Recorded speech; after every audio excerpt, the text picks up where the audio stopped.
ओम शांति। मैं बीके राजेश्वरी सभी आत्माओं का स्वागत करती हूँ। आज मैं आप सबको बताऊंगी कि हम अपने श्रेष्ठ कर्म से अपना भाग्य कैसे बनाएं। देखिए, हम श्रेष्ठ कर्म से श्रेष्ठ भाग्य कैसे बनाएं।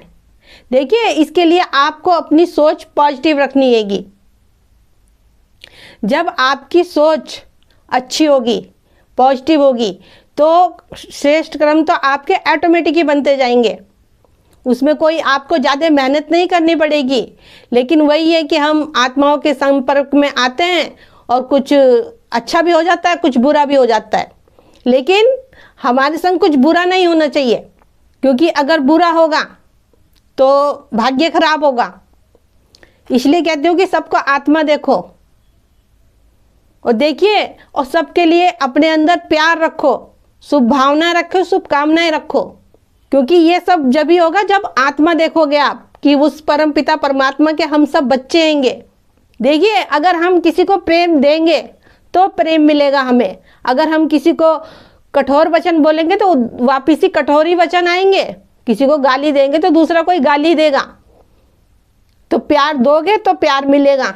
देखिए, जब वो परमात्मा प्रेम का सागर हमें पढ़ा रहा है, हम उसके बच्चे हैं और परमात्मा ने हम सब आत्माओं को निमित्त बना रखा है। तो हमारे अंदर प्रेम होना चाहिए, और प्रेम होगा हमारे अंदर जब भी हम दूसरों को दे पाएंगे। उस परम पिता परमात्मा से प्रेम लो और दूसरी आत्मा को दो प्रेम, जब भी हम खुश रह सकते हैं और हमारे श्रेष्ठ कर्म ऑटोमेटिक ही अच्छे बनते रहेंगे। लेकिन उसके लिए पहले हमें अपने अंदर प्रेम भरना पड़ेगा। उस परम पिता परमात्मा से शक्तियां लो, उसकी मुरली सुना करो रोज, और मुरली सुन के अंतर मन में अपने उतारा करो, उसका मंथन करा करो और योग करा करो। योग में बैठ के बाबा से बातें करा करो, सब आत्माओं को बैठ के सकाश दिया करो, क्योंकि सब भाई भाई हैंगे। कोई आत्मा दुखी है, कोई आत्मा परेशान है, तो सबके लिए अच्छा सोचा करो, सबको दुआएं दिया करो। तो श्रेष्ठ भाग्य तो हमारा ऑटोमेटिक ही बनता रहेगा। बस अपनी सोच को अच्छा रखो, सबके लिए अच्छा सोचो, शुभकामनाएं शुभ भावनाएं रखो और सब आत्माओं को परमात्मा का परिचय दो।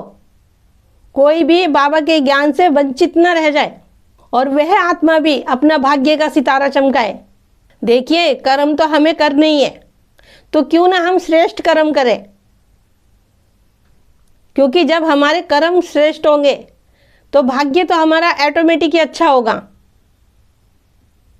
क्योंकि स्वयं भगवान हमें पढ़ा रहा है, स्वयं भगवान हमें शिक्षा दे रहा है। तो बाबा की बातों को अपने अंदर धारण करो, बाबा की बातों को अपनी स्मृति में रखा करो।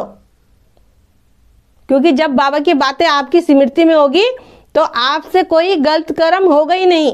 क्योंकि जब हम बाबा को भूल जाते हैं या बाबा हमारी स्मृति में नहीं रहता, जब भी हम कुछ गलत कर बैठते हैंगे, तो देखो, अगर कुछ गलत हो भी जाता है तो जब योग करते हो तो उन आत्माओं से क्षमा मांग लिया करो और सबको दुआएं दे दिया करो।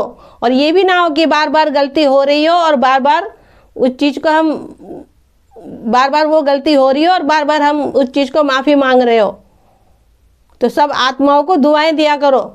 बस मैं तो यही कहूँगी आपको, बस अपने कर्म श्रेष्ठ करो, अपने कर्म अच्छे करो, सबके प्रति शुभकामनाएं शुभ भावनाएं रखो और सबको आत्मा देखो और सबको भाई भाई देखो। क्योंकि जब हम सबको भाई भाई देखेंगे, आत्मा देखेंगे, तो कोई बुरा कर्म हमसे होने का ही नहीं। और शरीर मत देखा करो। मैं हर एक वीडियो में आपको कहती हूँ कि आत्मा देखा करो, शरीर मत देखा करो।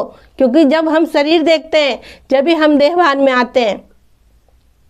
मैं हर एक वीडियो में आपको कहती हूँ, आत्मा का पाठ पक्का करो। और यही कहूँगी कि रोज़ मुरली सुना करो और रोज़ योग करा करो और बाबा से बातें करा करो। बाबा को हर घड़ी अपने संग रखा करो। तो मेरा आज की वीडियो बनाने का यही उद्देश्य था कि हम श्रेष्ठ कर्म से श्रेष्ठ भाग्य कैसे बनाएं। तो ठीक है, फिर चलती हूँ। कल फिर मिलूंगी कोई नई वीडियो के साथ। जब तक के लिए ओम शांति, ओम शांति।